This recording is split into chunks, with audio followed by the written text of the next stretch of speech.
నమస్తే శివాబీ న్యూస్ కు స్వాగతం। నా పేరు మహేశ్వరి। ఈనాటి వార్తల్లోని ముఖ్యాంశాలు।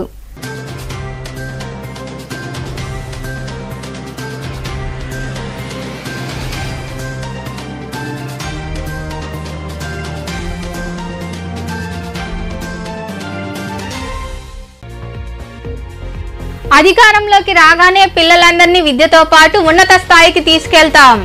నెల్లూరులో జరిగిన బాబు షూరిటీ భవిష్యత్తుకు గ్యారంటీ కార్యక్రమంలో పాల్గొని మాట్లాడిన మాజీ మంత్రి నారాయణ।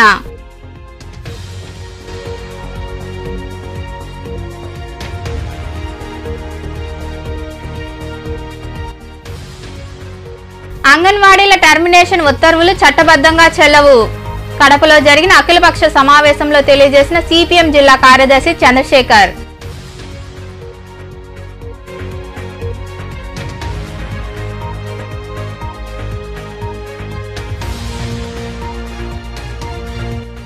బీసీలే తెలుగుదేశం పార్టీకి కొండంత బలం। కోటలో జరిగిన జైహో బీసీ సంఘం సభలో మాట్లాడిన మాజీ ఎమ్మెల్యే పాసం సునీల్ కుమార్।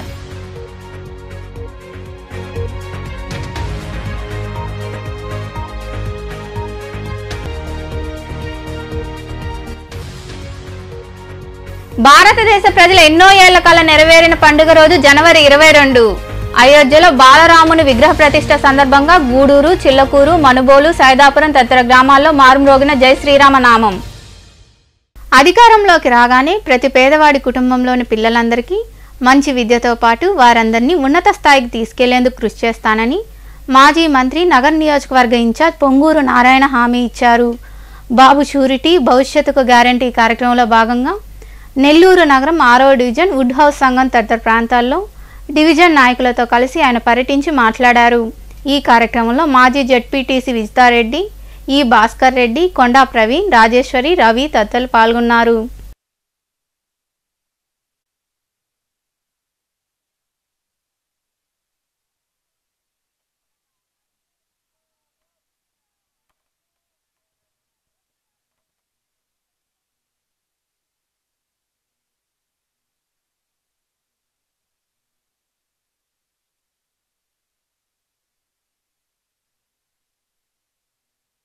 వీళ్ళందరినీ ఆడకి తీసుకొచ్చి పెట్టి ఆ చదువు చెప్పేవాళ్ళు 150 పేజీలే వాళ్ళకి పౌష్టికాహారం ఏర్పాటు చేశారు। కానీ చదువు అది కాదు, ప్రపంచం అంతా మారిపోయింది। 3 ఏళ్ల లోపల వాళ్ళందరినీ నర్సరీ అంటారు, 3 ఏళ్ల నుంచి 4 ఏళ్ళు 4.5 ఏళ్ళు PP1, తర్వాత 5 ఏళ్ల వరకు PP2 అని ఆ సిస్టమ్ని ఫస్ట్ టైం భారతదేశంలో నేను ఆంధ్రప్రదేశ్లో మున్సిపల్ స్కూల్స్ ఇంట్రడ్యూస్ చేశాను। నారా చంద్రబాబు నాయుడు గారు ఆ రోజు ఆదేశించారు, నీ యొక్క మున్సిపల్ ఏరియాలో ఉన్న అంగన్వాడీ స్కూల్స్లో ప్రీ ప్రైమరీని ఇంట్రడ్యూస్ చేయి, నారాయణ స్కూల్స్లో ఏదైతే సిస్టమ్ ఉందో దాన్ని చేయమన్నారు। తర్వాత రాష్ట్రంలో అన్ని అంగన్వాడీలో ఇంప్లిమెంట్ చేయాలన్నారు। ఆ విధంగా సొంత స్కూల్స్ ఉన్నా నేను అవన్నీ చూడకుండా చేశాను। ఖచ్చితంగా 2024లో తెలుగుదేశం ప్రభుత్వం అత్యధిక మెజారిటీ వస్తుంది। నెల్లూరు టౌన్లో ఉన్న ప్రతి పేదవాడికి మంచి ఎడ్యుకేషన్ ఇచ్చేటట్టుగా ప్రభుత్వం తరఫున నేను చేస్తాను, మీ అందరికీ తెలియజేస్తాను। ఈ అంగన్వాడీ వాళ్ళ యొక్క సమస్యలు ఉన్నాయి। ఆ రోజు జగన్మోహన్ రెడ్డి పవర్కి రావడానికి ఆయన ఇష్టం వచ్చినట్టు ప్రామిస్ చేశాడు। అయితే ప్రామిస్లు కూడా నెరవేర్చవచ్చు। ఎప్పుడు నెరవేర్చవచ్చు అంటే రాష్ట్రంలోకి ఇండస్ట్రీస్ వస్తే, ఇండస్ట్రీస్ వచ్చినప్పుడు రాష్ట్ర ఆదాయం పెరుగుతుంది। ఆ ఇండస్ట్రీలో తయారయ్యే వస్తువుల్లో వల్ల GST వస్తుంది, లేదా ఫ్యాక్టరీలో తయారయ్యే ఫ్యాన్లు కావచ్చు, లేదంటే సెల్ ఫోన్స్ కావచ్చు, కార్లు కావచ్చు। కియా మోటార్స్ అనంతపురంలో తయారవుతున్నాయి। తయారయ్యే ప్రతి కారు వల్ల ప్రభుత్వానికి GST వస్తుంది। అక్కడ పనిచేసే పెద్ద ఎంప్లాయీస్ ప్రతి ఒక్కరి జీతంలో నుంచి ఇన్కమ్ ట్యాక్స్ వస్తుంది, TDS। ఆ కంపెనీకి వచ్చే ఆదాయం నుంచి ప్రభుత్వానికి ఇన్కమ్ ట్యాక్స్ రూపంలో ట్యాక్స్ వస్తుంది। అంగన్వాడీల టర్మినేషన్ ఉత్తర్వులు చట్టబద్ధంగా చెల్లవని, కలెక్టర్లపై ఎన్నికల కమిషన్ చర్యల్లాగే ప్రభుత్వ సీఎస్పై హైకోర్టు చర్యలు తప్పవని అఖిలపక్ష కమిటీ సమావేశంలో సిపిఎం జిల్లా కార్యదర్శి జి చంద్రశేఖర్ వెల్లడించారు। కడప పాత బస్టాండ్లోని సిపిఎం జిల్లా కార్యాలయంలో జరిగిన సమావేశంలో ఆయన పాల్గొని మాట్లాడారు। ఈ కార్యక్రమంలో సిపిఎం మరియు అఖిలపక్ష నాయకులు పాల్గొన్నారు। 42 రోజులుగా సమ్మె చేస్తూ ఉన్నారు। కనీస వేతనాల కోసం, కనీస సౌకర్యాల కోసం వారి సమ్మె పైన రాష్ట్ర వైసీపీ ప్రభుత్వం నిర్బంధాన్ని ప్రవేశపెట్టింది, ఎస్మాను ప్రయోగించింది. ఈరోజు డిక్లరేషన్ నోటీసులు ఉత్తర్వులు ఇచ్చి వాళ్ళను 10 ఏళ్ళ లోపల వాళ్ళ యొక్క డ్యూటీస్లో చేరకపోతే వాళ్ళను తొలగిస్తున్నామని, చేయని వాళ్ళకు ప్రమోషన్ ఇస్తున్నామని చెప్పి తైలాలు ప్రకటిస్తూ ఉంది. ఇది అప్రజాస్వామికమైన చర్య, ఇది జవాబుదారీతనమైనటువంటి ప్రభుత్వ చర్య. దీన్ని CPM party, CPI party, Telugu Desam party, అట్లాగే ఆమ్ ఆద్మీ పార్టీ, లోక్సత్తా, జనతాదళ్ళు, అట్లాగే సిపిఐఎంఎల్ లిబరేషను, అలాగే అన్ని పార్టీలు కూడా దీన్ని వ్యతిరేకిస్తున్నాయి, ఖండిస్తూ ఉన్నాయి. దాన్ని నిరసిస్తూ ఈరోజు ప్రెస్ మీట్ కడపలో నిర్వహిస్తూ ఉన్నాం. మేము చెప్తున్నది ఏంటంటే ఈ ప్రభుత్వానికి వెంటనే మీరు ఈ డెలిమినేషన్ యొక్క ఉత్తర్వును వెనక్కి తీసుకోవాలా. బీసీలే తెలుగుదేశం పార్టీకి కొండంత బలమని తెలుగుదేశం పార్టీ గూడూరు నియోజకవర్గ ఇన్ఛార్జ్ మాజీ ఎమ్మెల్యే పాసం సునీల్ కుమార్ అన్నారు. కోటలోని షాదీ మందిర్ కళ్యాణ మండపంలో టీడీపీ బీసీసీఎల్ రాష్ట్ర నాయకులు తీగల సురేష్ బాబు, కోకోలు మధు యాదవ్ ఆధ్వర్యంలో జైహో బీసీ సభను నిర్వహించారు. ఈ కార్యక్రమానికి మాజీ ఎమ్మెల్యే పాసం సునీల్ కుమార్ హాజరయ్యి మాట్లాడారు.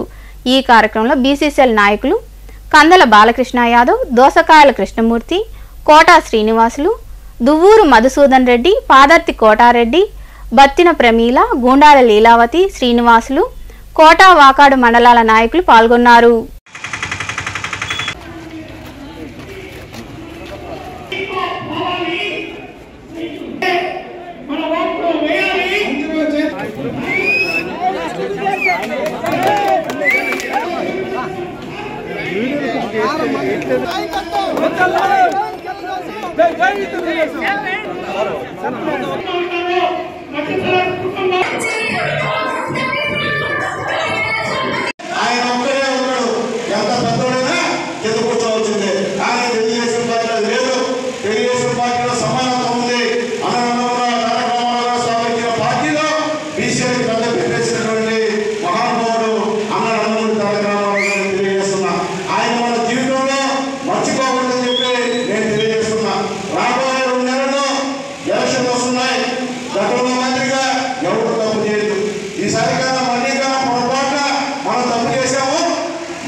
బాలరాముడు విగ్రహ ప్రతిష్ఠ సందర్భంగా గూడూరు తిలక్ నగర్లో ఉన్న శ్రీ అభయాంజనేయ స్వామి దేవస్థానంలో సీతారాముల వారికి విశేష అలంకరణ ఏర్పాటు చేసి గ్రామోత్సవం వైభవంగా నిర్వహించారు. చిన్నారులు, భక్తులు కోలాటం, భజనలు చేస్తూ ఉత్సాహంగా పాల్గొన్నారు. అలాగే బాలాజీ నగర్లో శ్రీ ప్రసన్న వెంకటేశ్వర స్వామి దేవస్థానంలో పూలతో విశేష అలంకరణ, హనుమాన్ చాలీస పారాయణ నిర్వహించారు. భక్తులు స్వామివారిని దర్శించి తీర్థ ప్రసాదాలు స్వీకరించారు. ఈ జగమంతారామమయం,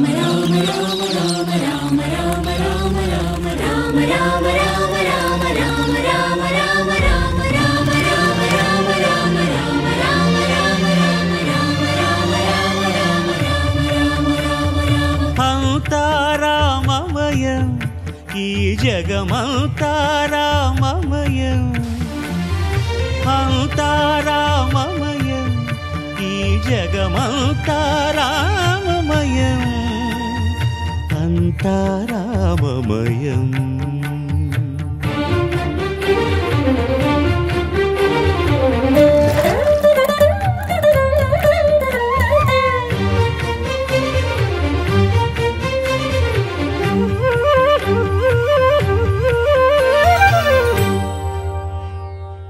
అంతరంగమున ఆత్మారాముడు అనంత రూపముల వింతలు సలుపగా సోమ సూర్యులును సురలు తారలును ఆ మహాంబుధులు అవని జంబులు అంతారామమయం ఈ జగమంతారామమయం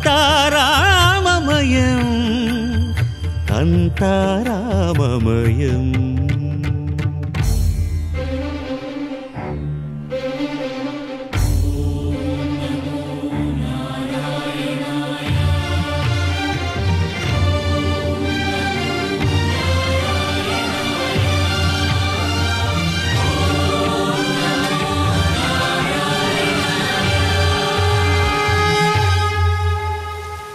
అండాండంబులు పిండాండంబులు బ్రహ్మాండంబులు బ్రహ్మలు మొదలుగా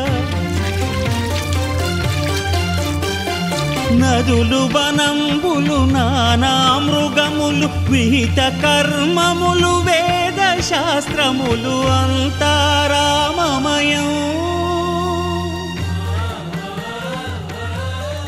ఈ జగమంతారామమయం.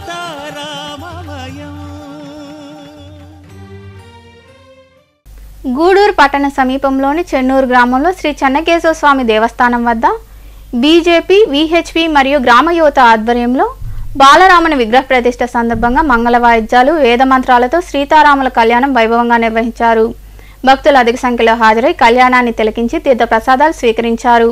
ఈ కళ్యాణంలో చేవూరు విజయమోహన్ రెడ్డి, సురేందర్ రెడ్డి, శ్రీనివాసులు రెడ్డి, మురళీనాయుడు, భైరప్ప గ్రామస్తులు పాల్గొన్నారు. కళ్యాణం వైభోగం ఆనందరాగాల శుభయోగం కళ్యాణం వైభోగం ఆనందరాగాల శుభయోగం. రఘువంశ రామయ్య సుగుణాల సీతమ్మ వరమాల కైవేచు సమయాన శివధనువు విరిచాకె వధువు మది గెలిచాకె మోగింది కళ్యాణ శుభవీణ. కళ్యాణం వైభోగం శ్రీరామచంద్రుని కళ్యాణం.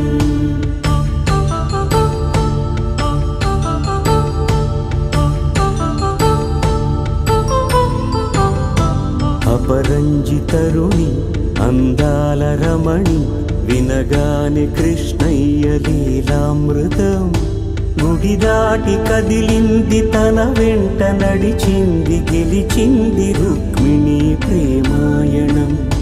కళ్యాణం వైభోగం ఆనంద కృష్ణుని కళ్యాణం.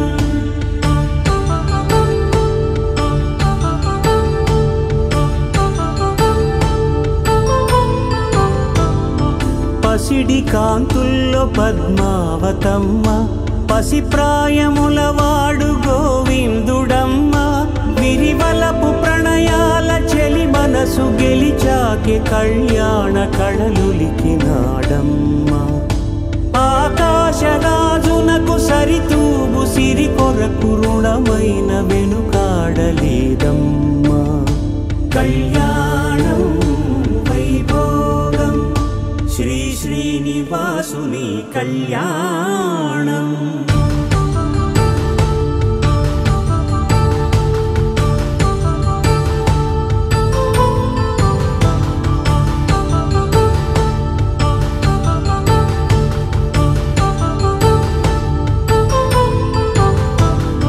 వేదమంత్రం అగ్ని సాక్ష్యం జరిపించు ఉత్సవానా పసుపు కుంకాలు పంచభూతాలు కొలువైన మండప. అయోధ్యలో దాదాపు 500 సంవత్సరాల సుదీర్ఘ నిరీక్షణ అనంతరం బాలరాముని విగ్రహాన్ని మన ప్రధానమంత్రి మోడీ గారి చేతుల మీదుగా ఆవిష్కరించడం జరిగింది. ఎంతో కాలంగా భారత ప్రజలు ఎదురు చూస్తున్నటువంటి ఒక మహత్తర ఘట్టము ఈరోజు ఆవిష్కృతమైంది. ఆ సందర్భంగా చెన్నూరు గ్రామంలో కూడా సీతారాముల యొక్క కళ్యాణాన్ని ఇక్కడ యువకులు ఎంతో అద్భుతంగా నిర్వహించి ఈ కార్యక్రమాన్ని జయప్రదం చేశారు. అలాగే అన్నదాన కార్యక్రమం ఏర్పాటు చేశారు. ఆ యువకులందరికీ కూడా నిర్వహించిన వాళ్ళందరికీ కూడా నేను మనస్ఫూర్తిగా ధన్యవాదాలు తెలుసుకుంటూ అందరికీ కూడా ఆ సీతారాముల యొక్క ఆశీస్సులు ఉండాలని చెప్పి మనస్ఫూర్తిగా శ్రీరాముడి యొక్క భవ్య మందిరాన్ని మనం ఈరోజు 498 సంవత్సరాల తర్వాత మనం ఆ యొక్క బాలరాముడిని మనం ప్రతిష్ఠించుకోవడం జరిగింది. ఈ యొక్క కార్యక్రమాన్ని గౌరవ భారత ప్రధానమంత్రి నరేంద్ర మోడీ గారి చేతుల మీదుగా ఈరోజు ప్రాణ ప్రతిష్ఠ చేసినటువంటి శుభ సందర్భంగా దాదాపు ఆ రోజు 1992లో డిసెంబర్ 6న ఆ యొక్క బాబ్రీ మసీదు కూల్చివేతలో ప్రాణాలు అర్పించినటువంటి వారందరూ కూడా ఈరోజు వారందరికీ కూడా మనసు ఒక ఆకాంక్ష వారి యొక్క ఆకాంక్షకు నెరవేర్చినటువంటి ఈరోజు ప్రధానమంత్రి నరేంద్ర మోడీ గారు అని చెప్పి తెలియజేస్తూ ఈ యొక్క కార్యక్రమంలో భాగంగా మన యొక్క చెన్నూరు గ్రామంలో ఈరోజు ఆ యొక్క సీతారాముల కళ్యాణం చేయడం అనేది చాలా అభినందనమైంది. ఈ కార్యక్రమాన్ని నిర్వహించినటువంటి ఈ యొక్క గ్రామ పెద్దలందరికీ కూడా ఈ అయోధ్య రామాలయం అనేది ఒక ఆలయం కాకుండా సాంస్కృతికంగా ఒక మార్పు అని చెప్పాలి. ఇక శకం కూడా మారిందని కూడా చెప్పాలి. ఈరోజు ఒక భారతదేశమే కాకుండా ప్రపంచవ్యాప్తంగా ఈ పండుగని ఆనంద హేళిలో ఊగి తేలుతూ ఉన్న జనాలను చూస్తే మళ్ళీ మనం త్రేతాయుగంకి వెళ్ళావా అని ఒక స్పృహ వస్తుంది. ఈ కార్యక్రమాలన్నిటికీ కూడా మనం ఒక సాక్షిభూతంగా నిలిచింది. మనం ఎంతో ఆనందపడాలి, మనం ఎంతో గర్వకారణంగా తీసుకోవాలి. ఎంతోమంది గొప్ప వ్యక్తులు దీనికోసం పోరాడి వారు గతించారు.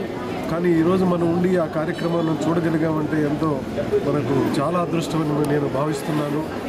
ఈ విధంగా మనం ఈ దేశం యొక్క ఉన్నతిని పెంచుకోవడం జరిగింది. దేశ ఉన్నతికి అది ఒక నిదర్శనం అని చెప్పాలి. కానీ రామాలయం కట్టారని కాదు, రామాలయం ఇన్ని ఏళ్లుగా మనం పాటుపడ్డామంటే ఒక బానిస సంఖ్యల నుంచి ఈరోజు మనం బయటపడ్డామని చెప్పాలి.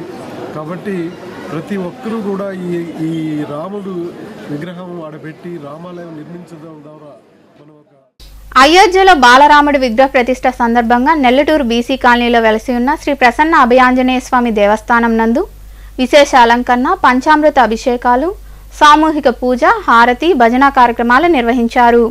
భక్తులు అధిక సంఖ్యలో పాల్గొని ఆలయ పూజారి కళ్యాణం, అశోక్ శర్మ అందజేసిన తీర్థ ప్రసాదాలను స్వీకరించారు.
మనుబోలు చెల్లోపల్లి రైల్వే గేట్ సమీపాన వెలసి ఉన్న శ్రీ విశ్వనాథ స్వామివారి దేవస్థానంలో అయోధ్య రామ మందిరం ప్రతిష్ఠ సందర్భంగా విష్ణు సహస్రనామ పారాయణం, శివునికి రుద్రాభిషేకం నిర్వహించడం జరిగింది.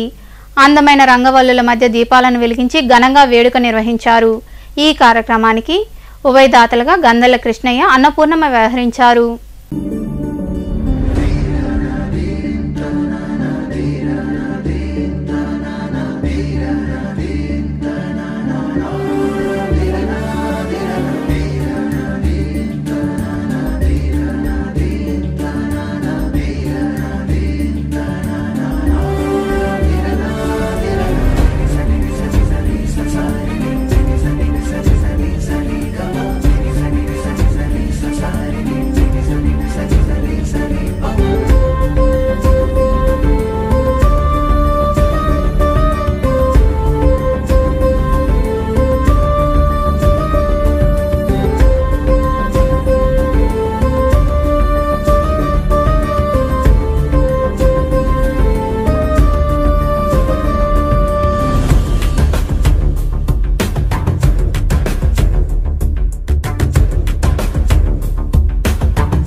అయోధ్యలో శ్రీ బాలరాముని విగ్రహ ప్రతిష్ఠ సందర్భంగా చిల్లకూరు హరిజనవాడలో ఏర్పాటై ఉన్న శ్రీ అభయాంజనేయ స్వామి దేవస్థానంలో సోమవారం రాత్రి ఆంజనేయ స్వామికి పూజలు జరిగాయి. ఈ కార్యక్రమంలో పాల్గొన్న భక్తులు తీర్థప్రసాదాలు స్వీకరించారు.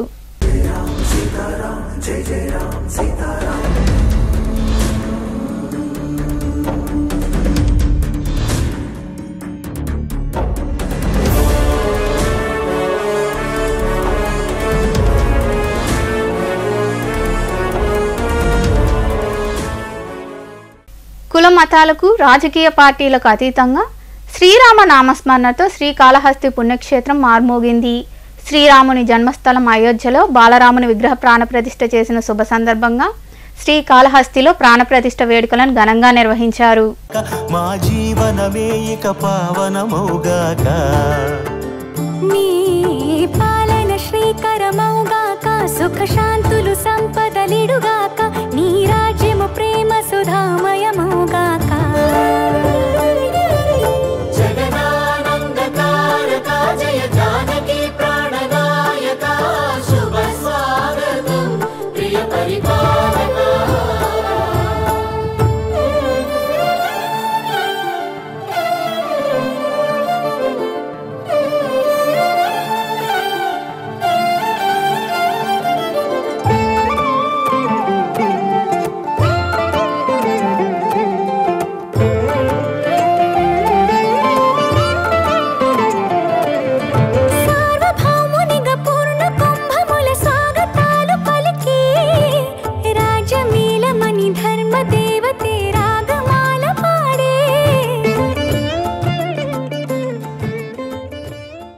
వార్తలు ముగించే ముందు ముఖ్యాంశాలు మరోసారి.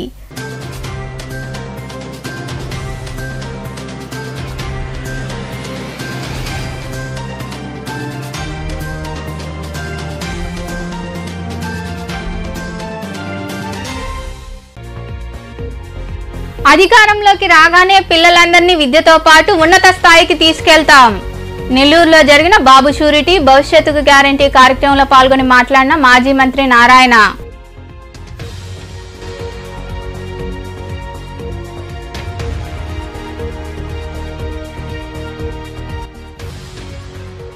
అంగన్వాడీల టర్మినేషన్ ఉత్తర్వులు చట్టబద్ధంగా చెల్లవు. కడపలో జరిగిన అఖిలపక్ష సమావేశంలో తెలియజేసిన సిపిఎం జిల్లా కార్యదర్శి చంద్రశేఖర్.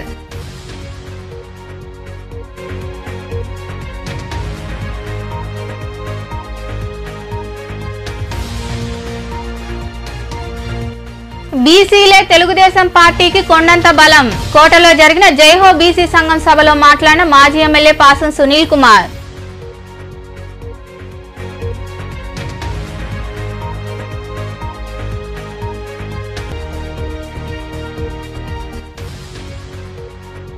భారతదేశ ప్రజల ఎన్నో ఏళ్ల కల నెరవేరిన పండుగ రోజు జనవరి 22. అయోధ్యలో బాలరాముని విగ్రహ ప్రతిష్ఠ సందర్భంగా గూడూరు, చిల్లకూరు, మనుబోలు, సైదాపురం తదితర గ్రామాల్లో మారుమ్రోగిన జై శ్రీరామ నామం. ఈ వార్తలు ఇంతటితో సమాప్తం. తిరిగి ప్రసారమయ్యే శివాబీ న్యూస్లో మళ్ళీ కలుద్దాం. అంతవరకు సెలవు. నమస్తే.